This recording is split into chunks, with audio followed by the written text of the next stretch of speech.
Untuk pembahasan manajemen ASN yang pertama adalah tentang kedudukan ASN.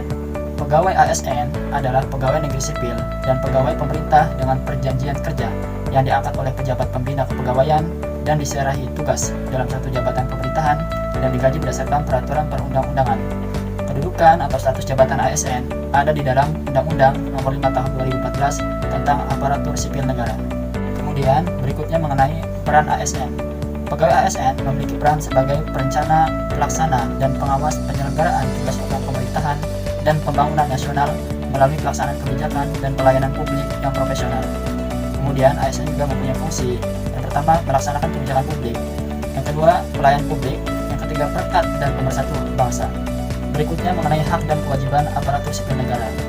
Yang pertama, PNS berhak memperoleh gaji, tunjangan, fasilitas, cuti, jaminan pensiun dan jaminan hari tua, perlindungan, serta pengembangan kompetensi. Untuk hak yang diperoleh oleh P3K adalah gaji, tunjangan, cuti, perlindungan, dan pengembangan kompetensi. Kemudian berikutnya kita akan membahas mengenai kewajiban pegawai ASN. Di antaranya 1. Setia dan taat pada Pancasila, Undang-Undang Dasar Negara Republik Indonesia tahun 1945, Negara Kesatuan Republik Indonesia, serta pemerintahan yang sah. Yang kedua adalah menjaga persatuan dan kesatuan bangsa. Yang ketiga, melaksanakan kebijakan yang dirumuskan oleh pejabat pemerintah yang berwenang. Yang keempat, mentaati ketentuan peraturan perundang-undangan. Yang kelima, melaksanakan tugas kedinasan dengan penuh pengabdian, kejujuran, kesadaran, serta tanggung jawab. Yang keenam, menunjukkan integritas dan keteladanan dalam sikap, perilaku, ucapan dan tindakan kepada setiap orang, baik di dalam maupun di luar kedinasan. Yang ketujuh, menyimpan rahasia jabatan dan hanya dapat mengemukakan rahasia jabatan sesuai dengan ketentuan peraturan perundang-undangan. Dan yang terakhir adalah bersedia ditempatkan di seluruh wilayah Negara Kesatuan Republik Indonesia. Berikutnya tentang kode etik aparatur sipil negara. Yang pertama, melaksanakan tugasnya dengan jujur, bertanggung jawab, dan berintegritas tinggi. Selanjutnya yaitu konsep sistem merit dalam pengelolaan ASN. Untuk definisi dari sistem merit adalah kebijakan dan manajemen ASN yang berdasarkan pada kualifikasi, kompetensi, dan kinerja secara adil dan wajar dengan tanpa membedakan latar belakang politik, ras, warna kulit, agama, asal-usul, jenis kelamin, status pernikahan, umur, atau kondisi kecacatan. Manfaat sistem merit bagi ASN dapat mengembangkan diri sesuai dengan kebutuhannya, melindungi karir ASN dari politisasi kebijakan yang bertentangan dengan sistem merit, meningkatkan motivasi ASN memiliki jalur karir yang jelas. Untuk organisasi dapat merekrut ASN yang profesional dan berintegritas. Bagi birokrasi, slogan birokrasi kuat negara maju dan akan tercapai. Bagi masyarakat, tujuan birokrasi untuk memberikan pelayanan kepada masyarakat akan lebih terjamin.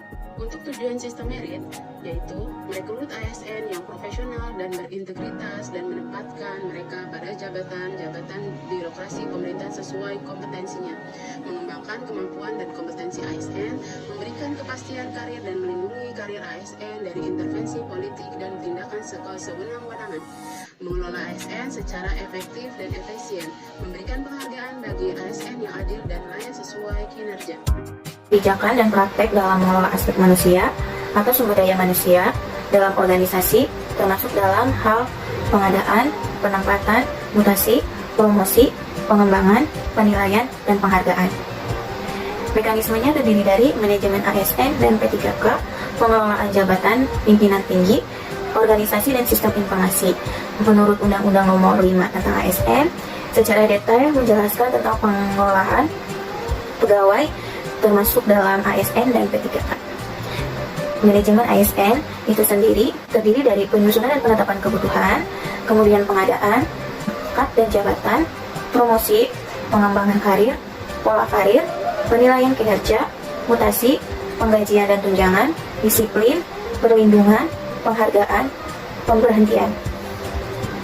Sedangkan untuk manajemen P3K terdiri dari penetapan kebutuhan, pengadaan, penilaian kinerja, pengembangan kompetensi, disiplin, pemberhentian dan tunjangan, pemutusan hubungan perjanjian kerja, dan perlindungan.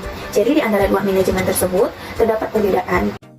Pengelolaan jabatan pimpinan tinggi. Jabatan pimpinan tinggi atau JPT adalah sekelompok jabatan tinggi pada instansi pemerintah yang memiliki fungsi untuk memimpin dan memotivasi pegawai ASN pada instansi pemerintah. JPT dikelompokkan dalam 3 jenis, yaitu JPT utama, JPT media, dan JPT pratama. Pengisian jabatan pimpinan tinggi. Pengisian jabatan pimpinan tinggi utama dan media pada kementerian, kesekretariatan, lembaga negara, lembaga struktural dan instansi daerah dilakukan secara terbuka dan kompetitif di kalangan PNS, kalangan non-PNS dengan persetujuan Presiden, Tentara Nasional Indonesia, dan anggota Kepolisian Negara Republik Indonesia.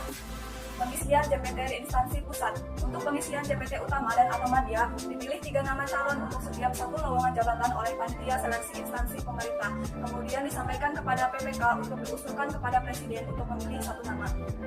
Sedangkan untuk pengisian JPT pertama, dipilih 3 nama calon untuk setiap satu lowongan jabatan oleh panitia seleksi PYB, kemudian disampaikan kepada PPK, dan selanjutnya PPK memilih 1 dari 3 nama calon tersebut.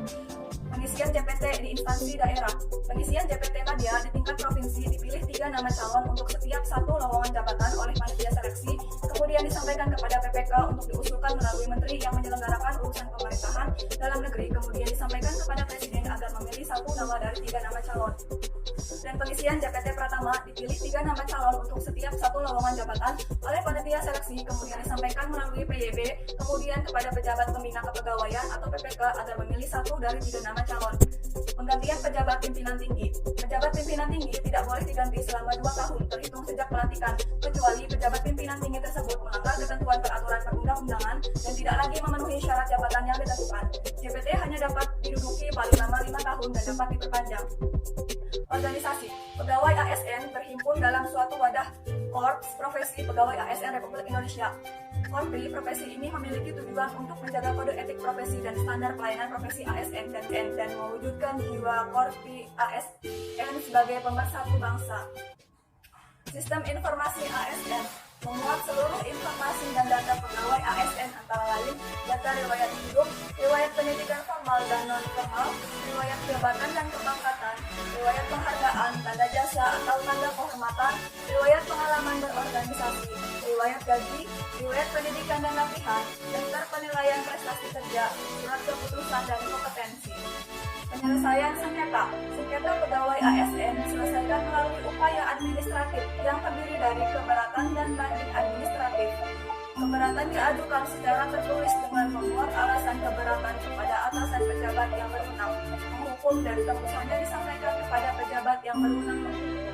Sementara banding administratif diajukan kepada Badan Pertimbangan ASN.